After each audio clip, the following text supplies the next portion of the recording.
Have you ever questioned the very fabric of your existence? Why are we here and what is our purpose? These are the profound questions that form the bedrock of existentialism, a philosophical theory that dares to delve deep into the essence of human existence. This philosophy, championed by thinkers like Jean-Paul Sartre and Friedrich Nietzsche, asserts a bold proposition. Life has no inherent meaning. It's a startling thought, isn't it? But don't let it unsettle you. Existentialism isn't about despair. It's about liberation. It's about the freedom to create our own purpose, to shape our own destiny. In a world often dictated by societal norms and expectations, existentialism empowers us to break the chains of conformity. It urges us to confront the uncertainty, to embrace the unknown, and to carve out a path that is uniquely ours. Existentialism encourages us to confront the unsettling freedom of carving out our own destiny. What if everything you believed was a lie, an illusion created by your own mind? Enter the world of skepticism, a philosophy that dares to question the very fabric of our knowledge, belief, and perception. Skepticism doesn't just challenge the status quo. It boldly demands proof, evidence, and justification for our most deeply held convictions. It's a philosophical perspective that has shaped minds and molded thinkers, none more so than René Descartes. Descartes, a philosopher of the 17th century, is well known for his infamous statement, "I think, therefore I am."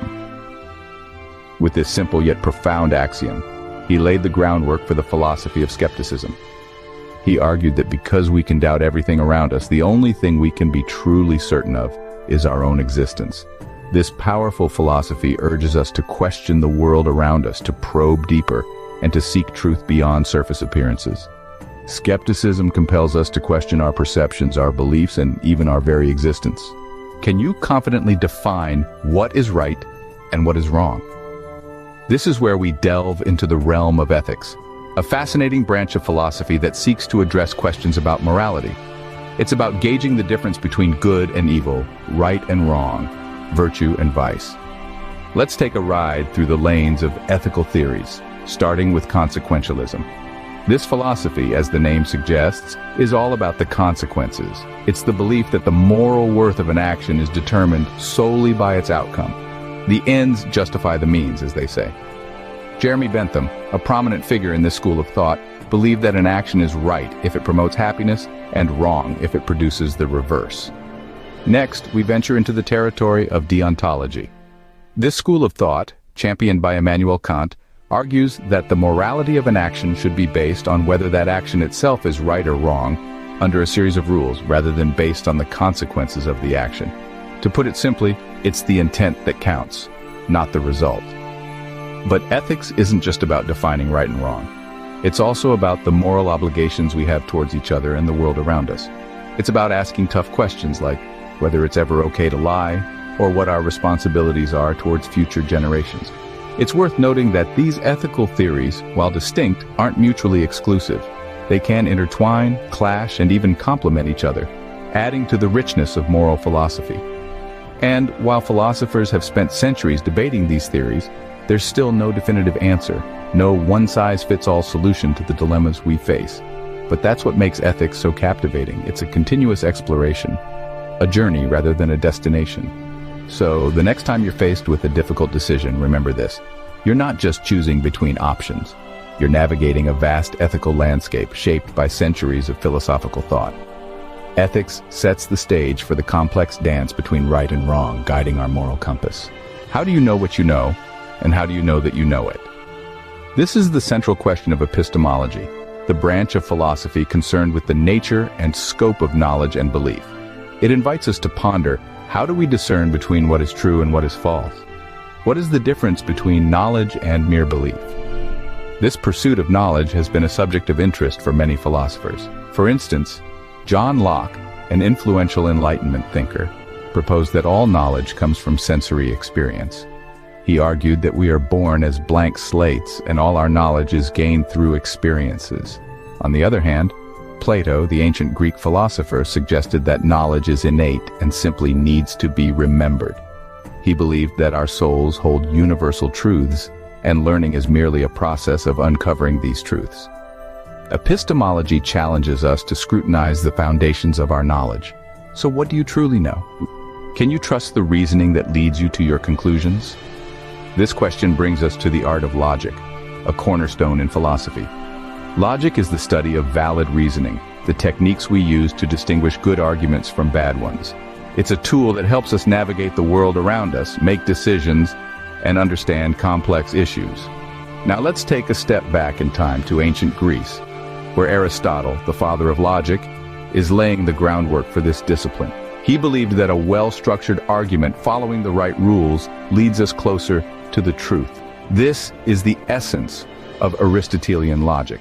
But logic isn't just about arguments, it's about patterns of reasoning, finding consistency in our thoughts and avoiding contradictions. It's about clarity, precision, and rigor. It's about the careful examination of our beliefs and the beliefs of others. Logic is the rigorous art of sound reasoning, the bedrock of all philosophical inquiry. What gives a government the right to govern, and what are the responsibilities of the governed? This question takes us into the realm of political philosophy, and more precisely, to the social contract theory. Imagine a time before governments, a state of nature where everyone has a right to everything. Sounds like a dream, right? But not so fast. In this wild and chaotic world, as Thomas Hobbes, a 17th century English philosopher, put it, life would be solitary, poor, nasty, brutish, and short. Why? Because without laws and an authority to enforce them, our inherent self-interest would lead to constant conflict. So, how do we escape this grim reality? Enter the social contract. The idea is that we, as a society, agree to give up some of our freedoms, and in return, the government provides us security and order.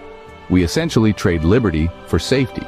It's a contract, an agreement, albeit an implicit one. Now, let's jump to another thinker, John Locke. Unlike Hobbes, Locke believed that in the state of nature we have natural rights, life, liberty, and property. For Locke, the social contract's purpose is not just to provide order, but also to protect these rights. If a government fails to do so, the people have the right, even the duty, to rebel and form a new government. So, what's the takeaway? The social contract theory is about balance. It's about finding that sweet spot where we can enjoy our freedoms without descending into chaos. It's about understanding that our rights come with responsibilities. But it's not a one-size-fits-all solution. Different societies might require different balances.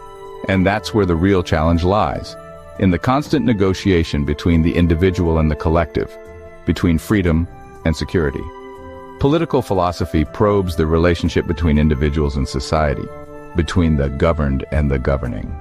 And as we navigate our complex world, understanding these dynamics can help us make sense of our social and political realities. What makes something beautiful, and why does beauty matter? These are questions that have intrigued thinkers for centuries.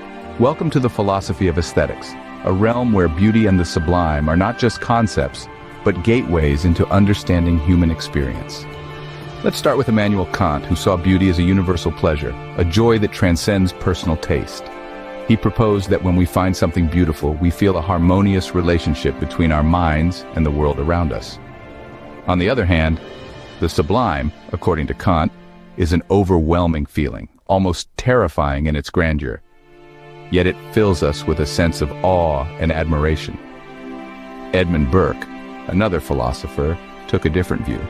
He believed that the sublime was rooted in a sense of fear and danger, a feeling of being dwarfed by the immense power of nature, while beauty was associated with love and social affection.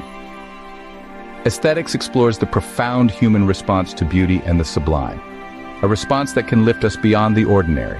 What is reality, and how do we interact with it? This question forms the cornerstone of metaphysics, a branch of philosophy that delves into the nature of existence and the universe. Metaphysics asks us to contemplate the world beyond what our senses perceive, challenging us to understand the underlying substance of all that is. Picture Aristotle, for instance, contemplating the concept of being. What does it mean to exist? Are we the sum of our physical parts, or is there an immaterial essence that makes us who we are? Or consider Gottfried Wilhelm Leibniz, who grappled with the idea of cause and effect, identity, time, and space. He questioned whether our reality is composed of independent, indivisible units he called monads. These philosophers and many others invite us to question our understanding of reality. They prompt us to ponder whether what we perceive is truly all there is. Metaphysics delves into the deepest layers of reality, peeling back the layers of our world to reveal its hidden core.